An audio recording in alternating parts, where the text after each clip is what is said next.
కదా పులివెందులలో జరిగిందా? ఏమైనా కొత్తగా జరిగిందా? కోయ ప్రవీణ్ ఏమన్నా కొత్తగా చేశాడా? పశ్చిమ బెంగాల్ జరిగింది, ఏడవరు జరిగింది.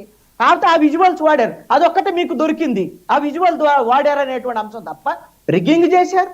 అదేవిధంగా ప్రతిపక్షానికి సంబంధించినటువంటి వాళ్ళనే ఆ కనీసం వాళ్ళ ఏజెంట్లు పెట్టుకునేటువంటి పరిస్థితి చేసినటువంటి పరిస్థితి ఉంది. బెదిరింపులకు దిగారు, దాడులు చేసినటువంటి పరిస్థితి ఉంది. మీరు పరిశీలించినారా? కేవలము 2 ఒక నిమిషం ఆంజనేయులు సార్ గారు, తప్పులు చేస్తే ఆంజనేయులు గారు ఒక నిమిషం ఛాన్స్ చేయండి.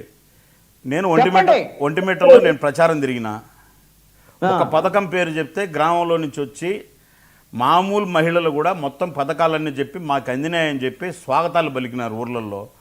పేరు చెప్పి సార్ వినండి, సార్ వినండి, మీరు చెప్పినప్పుడు విన్నాం కదా, మీరు వినండి. మీరే మాట్లాడండి. ఒకటి అడుగుతా ప్రశ్న. ఒంటిమిట్టలో మీరు ప్రచారం చేశారు అన్నారు కాబట్టి, ఒంటిమిట్టలో ఎన్నికల సందర్భంగా పోలింగ్ రోజు తెలుగుదేశం పార్టీ వాళ్ళు వైఎస్ఆర్ కాంగ్రెస్ పార్టీ వాళ్ళ మీద భౌతిక దాడులు చేశారా లేదా? ప్రజలందరూ వచ్చి ఓట్లు వేసేటువంటి పరిస్థితులు ఉంటే భౌతిక దాడులు చేయాల్సినటువంటి అవసరం ఇప్పుడు కరెక్ట్ గా అడిగారు. వినండి సార్, అడుగుతారు మళ్ళీ ఆయన వినండి, సమాధానం చెప్పండి. అనేది భౌతిక దాడులు రాకుండా బెదిరించారా? ఒంటిమిట్టలో బూత్ నెంబర్లతో సహా చెప్తా. కట్టెలు తీసుకొచ్చి ఎలా వస్తారా, ఇది మా సామ్రాజ్యం అని చెప్పి వైసీపీ వాళ్ళు కట్టెలతో తరుముకున్న బూతులు ఉన్నాయి. మీరు మాట్లాడరు, మీ విశ్లేషణకు రాదది, మీ విశ్లేషణకు రాదు సార్. ప్రచారం మా ఊర్లోకి రావద్దని చెప్పి వినండి అయ్యా, ప్రచారం మా ఊర్లోకి రావద్దన్నారయ్యా. మీలాంటి విశ్లేషకులు కూడా వచ్చి కూర్చొని కన్నీళ్లు గారిచ్చేస్తే ఎట్లా? మా ఊర్లోకి ప్రచారానికి రావద్దని ఊర్లు ఉన్నాయి అక్కడ.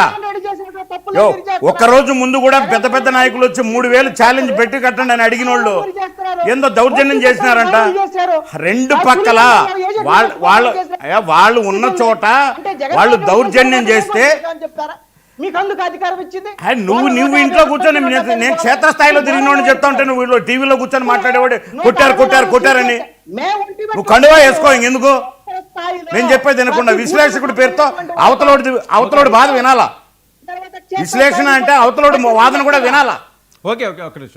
అవతలోడు మాట్లాడండి నేను ఒక నిమిషం అని చెప్పి మాట్లాడండి నేను ఒక నిమిషం నువ్వు చెప్పుకుంటే ఎట్లా విశ్లేషకుడు అవుతావు? మీరంటే మాకు రెస్పెక్ట్ వినాలి కదా. కట్టెలు ఎత్తుకొని వచ్చిన పల్లెల పేర్లు, కట్టెలు ఎత్తుకొని వచ్చిన వాళ్ళు ఏ నాయకులు వచ్చారో, ఎవడు క్యాండిడేట్ తమ్ముడు, మొత్తం అన్ని మీకు ఇప్పుడే నేను పంపిస్తా విజువల్స్ మొత్తం. ఎవడు వాళ్ళు వైసీపీనా టీడీపీనా అన్న శ్రీకాంత్ నాకు పంపించే చెప్పండి. మీరు ఊరికే మీరు టీవీలో చూసి వాళ్ళు దౌర్జన్యం చేశారని ప్రచారం అంటేనే మీకు ఆ ఫీడింగ్ వస్తుందా? మీరు కృష్ణాంజనేయ వినండి సార్, మీరు కృష్ణాంజనేయులు విశ్లేషకుల వైసీపీ పార్టీ పక్కనుండే విశ్లేషకుడా? కండువా లేకుండా వైసీపీ పార్టీ కొమ్ము కోసే విశ్లేషకుడా? మీరు 200% సార్ మీరు మీలాంటి విశ్లేషకులు నలుగురు 400 మంది వచ్చినా మా దగ్గర జవాబు ఉంది. జనసేన పార్టీ దగ్గర, తెలుగుదేశం దగ్గర. మీరు కూర్చొని మీకేం తెలుసు? మీరు కూర్చొని 4 పాయింట్లు రాసుకొచ్చి మాట్లాడిపోయేదే. ఏ రోజున క్షేత్రస్థాయిలో పోయినారా? ఏ రోజున అది అలా ఇది ఇలా నీళ్ళని హావభావాలు చేసి మాట్లాడడం తప్పితే ఏం తెలుసు మీకు? ఆ ఊర్లో నా వాళ్ళు ఉన్నారు, ఈ ఊర్లో నా వాళ్ళు ఉన్నారు కాదు. సమస్య దగ్గరికి పోగలిగిన దమ్ము ధైర్యం ఉన్నది సార్ మాకు. నీలాగేందో కూర్చొని గల రోజు ఒక పేపర్ రాసుకొని వచ్చి వాళ్ళు అలాగండి వీళ్ళు ఇలాగండి విశ్లేషించడం ఈజీ.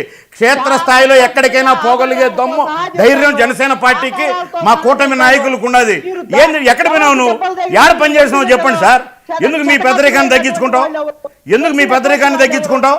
మాకేదో గౌరవం ఉన్నది, ఎందుకు పెద్దరికాన్ని తగ్గించుకుంటావు? ఎందుకు నువ్వు వేసుకొని వచ్చి 4 మాటలు చెప్తే అది వినాలనా? నువ్వు కొన్ని కండువా వేసుకో, వైసీపీ కండువా వేసుకో, బాగుంటది. వేసుకో కండువా. ఎందుకు ఆ కోర్టు తీసి వైసీపీ కండువా వేసుకో, వైసీపీ కండువా వేసుకో. తానా అనుకుంటే తందానా అంటే మీకు నువ్వు చెప్పిందంతా పెద్ద విశ్లేషకుడు వినాలనా? నువ్వు రోజు టీవీలో తప్ప ఏడన్నా బయట ఏదైనా ఒక ఊర్లో ఒక సమస్య దగ్గర కనపడినావా? నేను చెప్పేది నండి, మీరు ఈ రాష్ట్రంలో ప్రతి విషయం మీద మాట్లాడతారు. ఎక్కడికైనా ఒక వీధి లేక ఒక సమస్య దగ్గరికి పోయినారా? మీరు కనపడినారా? టీవీలో తప్ప మీరు ఏడన్నా సమస్య దగ్గరికి పోయినారా?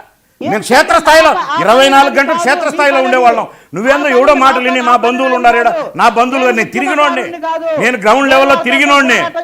ప్రజలు నీరాజనం బట్టి గెలిపించినారు, డిపాజిట్ రాలే. మళ్ళీ మాట్లాడుతున్నారు మీరు విశ్లేషకులుగా.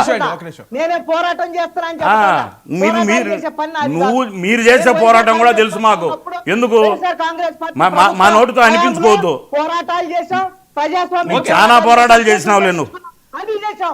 ఇప్పుడు కూడా చెయ్యి. ఏమి ఇప్పుడు లేపండి, నువ్వు జాకీలు పెట్టి నువ్వు ఎంత